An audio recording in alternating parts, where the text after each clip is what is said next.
Subscribe करा golden dish चॅनलला, bell आयकॉनला क्लिक करायला विसरू नका नवीन रेसिपीज बघण्यासाठी। नेहमीच्या वरण आमटीचा कंटाळा आला की आपल्याला हमखास आठवण येते कढीची।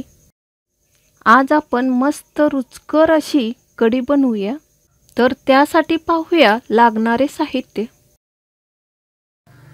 एक लहानसा वाटी तेल घेतला आहे, मोहरी घेतला आहे 1 चमचा, जिरे घेतले आहेत 1 चमचा, हळद घेतला आहे 1 चमचा, चवीनुसार मीठ घेतला आहे, 2 चमचे बेसन पीठ घेतला आहे, कढीपत्ता घेतला आहे, लसूण, जिरे, कोथिंबीर बारीक वाटून घेतला आहे, 2 वाटी दही आणि 1 ग्लास पाणी घेतला आहे।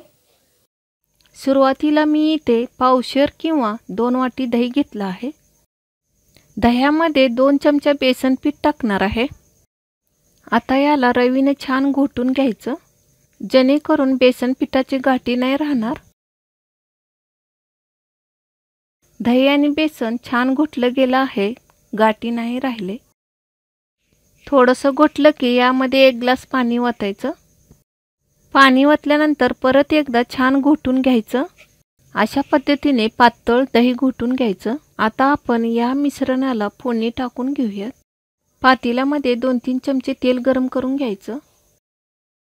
तेल गरम झाल्यानंतर मोहरी टाकली आहे, त्यानंतर जिरे सुद्धा टाकले आहेत। जिरे मोहरीला छानसा असं तडका येऊ द्यायचं। थोडंसं कढीपत्ता टाकला आहे। जिरे मोहरी कढीपत्तामुळे कढीला छानसा अशी चव येते।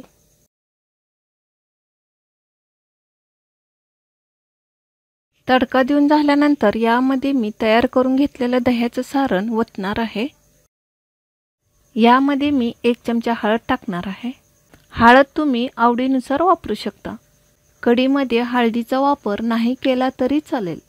मध्यम गॅसवर कढीला सारखं हलवत राहायचं।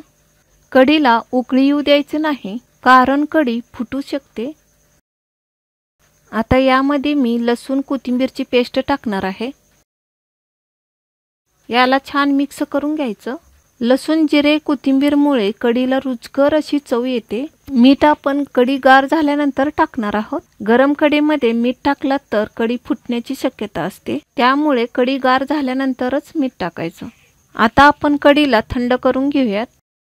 कढी थंड झालेली आहे। आता मी यामध्ये चवीनुसार मीठ टाकणार आहे।